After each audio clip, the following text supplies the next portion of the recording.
મિત્રો, ખાસ કરીને આજે આપણે વાત કરવાના છીએ પૌષ મહિનાની પૂનમ. પોચી પોચી પૂનમ અડીને આકાશે રાંધા ચાંદ, ભાઈની બેન જમે કે રમે. એટલે પોષ મહિનાની પૂનમ એટલે ભાઈ બહેન માટે, ખાસ કરીને બહેનો ભાઈ માટે વ્રત રહેતી હોય છે ચંદ્રમાના દર્શન કરી, અને બહેનો પોતે ચંદ્રમાના દર્શન કરીને ભાઈને પૂછતી હોય છે કે ભાઈની બેન રમશે કે જમશે, અને ભાઈ પોતાના બેન પ્રત્યેના ભાવને પ્રેમને કહી અને પોતે એને જમવા માટે કહેતો હોય છે કે ના જમે. તો દર્શક મિત્રો, આજે વાત કરવાની છે મા લક્ષ્મીજીની અનન્ય કૃપા પૌષ મહિનાની પૂનમના દિવસે તમને કેવી રીતે પ્રાપ્ત થાય, એટલે કે પૌષ મહિનાની પૂનમનું શું છે મહત્વ.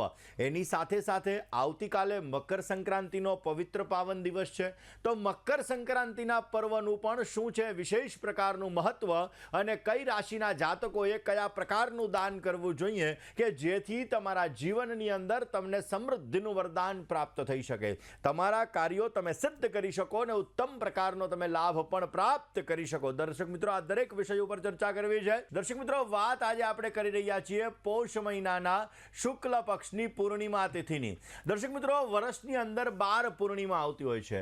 12 પૂર્ણિમાનું દરેક પ્રકાર પૂર્ણિમાનું વિશેષ પ્રકારનું મહત્વ છે, અને એમાં પણ પૌષ મહિનાના શુક્લ પક્ષની પૂર્ણિમાનું સવિશેષ માત્રામાં મહત્વ છે.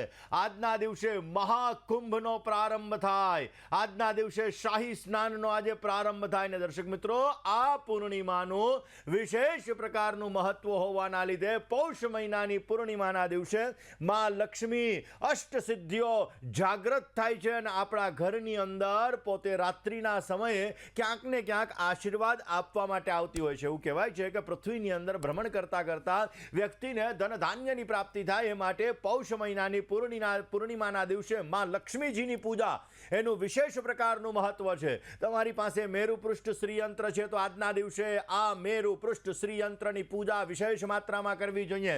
વિશેષ માત્રામાં પૂજા કરવાથી સવિશેષ માત્રામાં તમને લાભ મળી શકે. ઘણા લોકો આજે ગંગા, સિંધુ, સરસ્વતી, યમુના, ગોદાવરી, નર્મદા, કાવેરી, સરયુ, મહેન્દ્ર, તનયા, ચર્મનવતી, વેદિકા એટલે ગંગાદી તીર્થ નદીઓની અંદર ઘણા લોકો આજે સ્નાન કરતા હોય છે, અને આજે સ્નાનનું, દાનનું, જપનું, તીર્થનું સવિશેષ માત્રામાં મહત્વ છે. અને એટલા માટે દર્શક મિત્રો, આજે 13 જાન્યુઆરી 2025ના રોજ સવારે 5:25 આ પૂર્ણિમા તિથિનો પ્રારંભ થશે, અને 14 જાન્યુઆરી 2025ના રોજ વહેલી સવારે 3:56 આ પૂનમ પૂરી થઈ જાય છે. એટલા માટે પૂનમનું વ્રત આજે કરવાનું છે. પૌષ મહિનાની શુક્લ પક્ષની પૂર્ણિમા તિથિની પૂજા આજે કરવાની છે. બહેનોએ પોતાના ભાઈ માટેનું વ્રત આજે કરવાનું છે.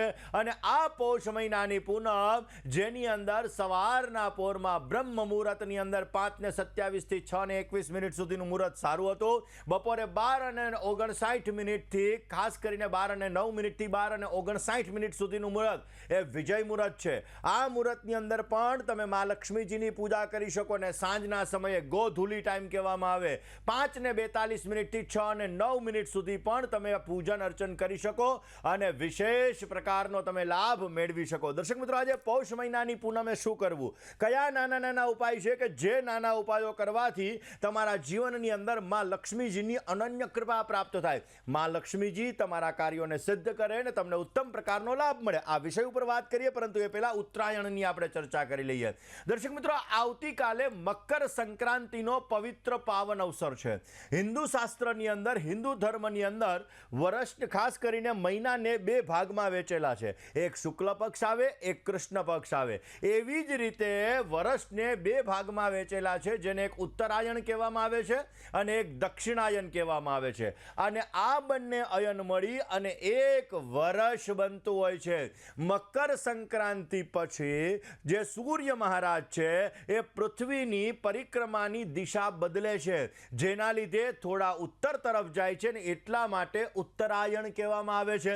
દર્શક મિત્રો, આ ઉત્તરાયણનું વિશેષ માત્રામાં મહત્વ છે. વેદ પુરાણની અંદર આનો વિશેષ માત્રામાં ઉલ્લેખ કરેલો છે. હોળી, ખાસ કરીને જોવા જઈએ તો દિવાળી, દુર્ગોત્સવ, શિવરાત્રી, આવા ઘણા બધા તહેવારો આપણા વર્ષની અંદર આવતા હોય છે, ને દરેક તહેવારો વિશેષ માત્રામાં લાભ હોય છે. શાસ્ત્રની અંદર કીધું, જેમ હાથીઓની અંદર શ્રેષ્ઠ શ્રેષ્ઠ એ ઐરાવત હાથી છે, વૃક્ષોની અંદર શ્રેષ્ઠ એ પીપળનું વૃક્ષ છે, એવી રીતે પહાડોની અંદર શ્રેષ્ઠ એ હિમાલય છે, એવી રીતે ઉત્તરાયણ એટલે કે મકર સંક્રાંતિ એ શ્રેષ્ઠમાં શ્રેષ્ઠ ગણવામાં આવે છે. કારણ કે આ દિવસે સૂર્ય મહારાજ ધન રાશિની અંદરથી નીકળી મકર રાશિની અંદર પ્રવેશ કરે છે અને આ મકર સંક્રાંતિના દિવસે કરેલું દાન, કરેલું પુણ્ય તમારા જીવનની અંદર વિશેષ માત્રામાં લાભ આપે છે અને દરેક કાર્યોને સિદ્ધ કરે છે. વૈજ્ઞાનિક દ્રષ્ટિએ પણ જોવા જઈએ તો ક્યાંક ને ક્યાંક જોવા જઈએ તો 21 માર્ચ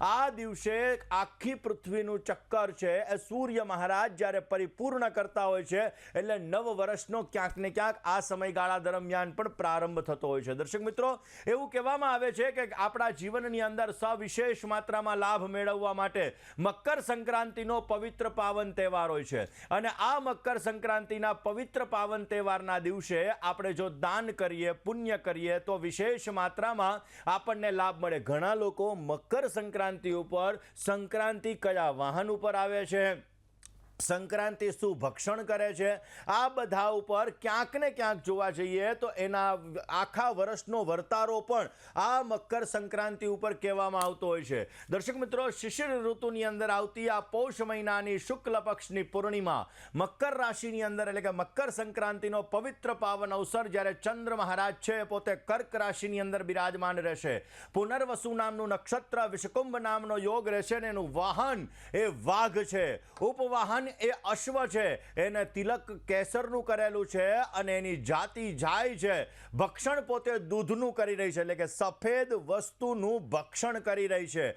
આભૂષણ મોતીનું છે, એના હાથમાં પાત્ર ચાંદીનું છે એટલે કે આ વર્ષ દરમિયાન સફેદ વસ્તુના ભાવ વધવાના સંપૂર્ણ ચાન્સીસ રહે. એટલે દૂધના ભાવ વધી શકે, ચોખાના ભાવ વધી શકે, આ બધી વસ્તુઓના ભાવ વધે એવા સંપૂર્ણ ચાન્સીસ મકર સંક્રાંતિના ફળ દરમિયાન બની શકે. મકર સંક્રાંતિની અંદર તમે દાન કરો, પુણ્ય કરો. સંક્રાંતિ કાળ દરમિયાન જો તમે નવા વાસણોનું દાન કરો, ગોળનું દાન કરો, ખાસ કરીને અનાજનું દાન કરો, સોનાનું દાન કરો, ગાયનું દાન કરો, ભૂમિનું દાન કરો, તો આ બધા દાનોનું વિશેષ પ્રકારનું મહત્વ છે. દીકરીઓને તમે દાન કરી શકો, તમારા ભાણેજને તમે દાન કરી શકો, ગરીબોને તમે દાન કરી શકો, સુપાત્ર બ્રાહ્મણને તમે દાન કરી શકો, મંદિરોની અંદર તમે દાન કરી શકો. જો આ વિશેષ માત્રામાં દાન કરવામાં આવે તો મકર સંક્રાંતિના પુણ્યની અંદર વધારો થાય છે, તમારા જીવનની અંદર ઉત્તમ પ્રકારનો લાભ મળે છે. 14/1/2024ના રોજ સવારે 6 વાગ્યાથી સાંજના 6 વાગ્યા સુધી દાન કરવું ઉત્તમ ગણવામાં આવે છે. એટલે કે આવતીકાલે સવારના તમે દાન કરવાનું ચાલુ કરો તો સાંજ સુધીની અંદર તમે ગાયને, ગરીબોને તમારી રાશિ મુજબ તમે દાન કરો તો વિશેષ માત્રામાં લાભ મળે. અલગ અલગ રાશિના જાતકોને અલગ અલગ પ્રકારનું દાન કરવું જોઈએ. જે દાન કરવાથી એના વર્ષની અંદર સમૃદ્ધિનું વરદાન મળે છે, એના વર્ષની અંદર એના કાર્યો સિદ્ધ થાય છે અને વર્ષ એમના માટે લાભદાયી, પ્રગતિદાયી પણ રહેતું જણાય છે. દર્શક મિત્રો, આપણે રાશિ મુજબ વાત કરીશું કે કઈ રાશિના જાતકોએ આવતીકાલે મકર સંક્રાંતિના દિવસે કયું દાન કરવું. કારણ કે એક દિવસ અગાઉ તમને એટલા માટે કહેવામાં આવે છે કે તમે જે કાંઈ પણ દાન હોય એની વ્યવસ્થા તમે કરી શકો. દર્શક મિત્રો, આજે પૌષ મહિનાની પૂનમ છે. આમ તો એવું કહેવામાં આવે કે પૌષ મહિનાની પૂનમની અંદર સવિશેષ માત્રામાં માં લક્ષ્મીજીની અનન્ય કૃપા આપણે પ્રાપ્ત કરી શકીએ છીએ અને માં લક્ષ્મીજીના મંત્રનો જપ અને ખાસ કરીને જ્યારે સવારના પોરમાં સ્નાન કરતા હોઈએ ત્યારે આપણા જે નાવા માટે બેઠા હોઈએ, સ્નાન કરવા માટે બેઠા હોઈએ, એની અંદર ગંગાજલ ઉમેરી. અરે ગંગાજલ ન હોય તો ગંગાદી તીર્થ નદીઓનું સ્મરણ કરીને જો આપણે આજે સ્નાન કરીએ ને તો એ ગંગાદી તીર્થ નદીઓની અંદર સ્નાન કર્યા સમાન ગણવામાં આવે છે. આજના દિવસની અંદર ભગવાન વિષ્ણુ જે પાલન પોષણ કરનાર દેવ છે અને માં લક્ષ્મીજી એની સવિશેષ માત્રામાં આપણે પૂજા કરવી જોઈએ. વિષ્ણુ સહસ્રનો પાઠ, શ્રી સુક્તમનો પાઠ જો આજે કરવામાં આવે તો પણ સારો લાભ મળે ને પછી માં લક્ષ્મી અને ભગવાન વિષ્ણુ પાસે ધૂપ, દીપ, નૈવેદ્ય આ બધી વસ્તુઓ અર્પણ કરી સાંજના સમયે એક પાણીનો લોટો ખાસ કરીને આપણે ભગવાન ભગવાન પાસે મૂકવો જોઈએ, ચંદ્રમાના તાપની અંદર, ચંદ્રમાની શીતળતાની અંદર આપણે મૂકવો જોઈએ, તો અવશ્ય એના દ્વારા માં લક્ષ્મીજીની અનન્ય કૃપા આપણને પ્રાપ્ત થાય છે અને ઉત્તમ પ્રકારનો લાભ મળે છે. એવું કહેવાય છે વિષ્ણુ પુરાણની અંદર કે ભગવાન વિષ્ણુને આજે પંચામૃતનો અને પંજરીનો ભોગ પણ અર્પણ કરી શકાય છે. એ ભોગ અર્પણ કરવાથી પણ માં લક્ષ્મીજીની અનન્ય કૃપા પ્રાપ્ત થાય. આમ તો પૂનમનું વ્રત મકર સંક્રાંતિની અંદર અને પૂનમની અંદર જો ભગવાન સત્યનારાયણની કથા કરવામાં આવે તો સત્યનારાયણની કથાની અંદર એનો ઉલ્લેખ છે કે ધન ધાન્યની વૃદ્ધિ થાય છે, આરોગ્યની સુખાકારી સારી પ્રાપ્ત થાય છે અને મનોકામનાઓ આપણી પૂર્ણ થાય છે. એટલે આજના દિવસે, આવતીકાલે મકર સંક્રાંતિના દિવસે જો તમે ભગવાન સત્યનારાયણની કથા ભલે ઘર બેઠા પણ કરો તો પણ અવશ્ય તમારા જીવનની અંદર તમને સમૃદ્ધિનું વરદાન પ્રાપ્ત થાય છે. દર્શક મિત્રો, આજે પૌષ મહિનાની પૂનમ, આજના દિવસની અંદર તમારા ઘરના મંદિરની અંદર અથવા તમારા ઘરની આજુબાજુમાં કોઈ મંદિર હોય તો એની અંદર દીપદાનનું વિશેષ પ્રકારનું મહત્વ છે.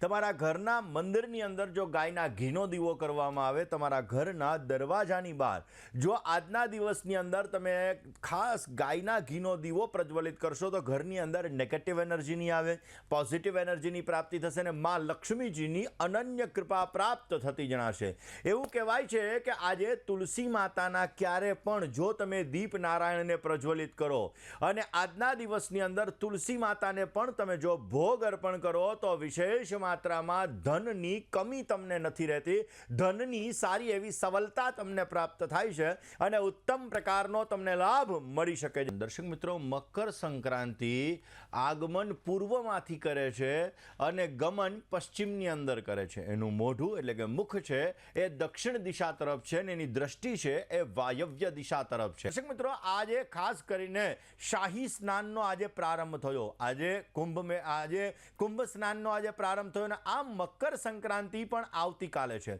તો દર્શક મિત્રો, વિશેષ માત્રામાં આજે પૂર્ણિમાની અંદર જો નાના ઉપાયો કરવામાં આવે તો વિશેષ લાભ મળી શકે. આજે બની શકે ત્યાં સુધી કોઈ નદી હોય, કોઈ તળાવ હોય, કોઈ કૂવો હોય, આ જગ્યાએ તમે દીપદાન કરો, એટલે કે આ જગ્યાએ જઈ અને દીપ નારાયણને તમે પ્રજ્વલિત કરો તો અવશ્ય તમારી મનોકામનાઓ પૂર્ણ થશે, તમને સારો લાભ મળશે. ને આપણું શાસ્ત્ર એમ કહે છે કે અસતોમાં સદગમય તમસોમાં જ્યોતિર્ગમય, એટલે કે અંધારાથી અજવાળા તરફ જવું એ આપણું શાસ્ત્ર છે. ને એટલા માટે જો આજના દિવસની અંદર તમે દીપદાન કરશો તો સવિશેષ માત્રામાં તમને લાભ મળી શકશે. દર્શક મિત્રો, આવતીકાલે મકર સંક્રાંતિનો પવિત્ર પાવન પર્વ છે.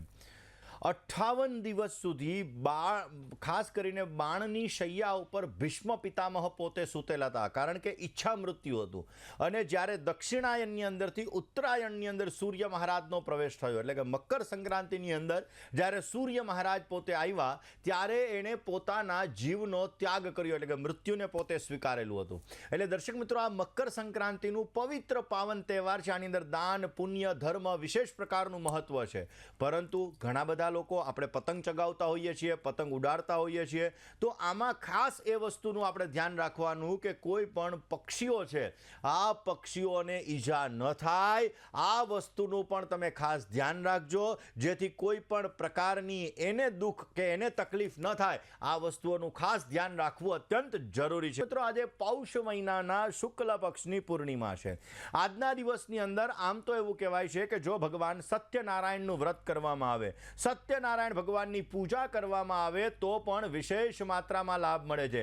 આજે કનકધારા સ્તોત્રનો પાઠ કરવામાં આવે, કારણ કે પૌષ મહિનાની પૂર્ણિમા આ દિવસે માં લક્ષ્મીજી માટે કનકધારા સ્તોત્રનો જો પાઠ કરવામાં આવે તો અવશ્ય તમને સારો લાભ મળે છે, ધનની પ્રાપ્તિ થાય છે અને અવશ્ય નાણાકીય સફળતા તમને સારી એવી પ્રાપ્ત થતી જણાય છે. આજના દિવસની અંદર ભગવાન શંકર ઉપર જો પંચામૃતનો અભિષેક કરવામાં આવે તો અવશ્ય ભગવાન શિવની અનન્ય કૃપા પ્રાપ્ત થાય છે, મનોબળ મજબૂત થાય છે ને તમને સારો લાભ મળી શકે એમ છે. આજના દિવસની અંદર અસત્ય વચન ન બોલવું જોઈએ. ઓમ સોમાય નમઃ આ મંત્રનો જપ કરો અને દૂધનું દાન જો ગરીબને કરવામાં આવે તો અવશ્ય સારો લાભ મળી શકશે.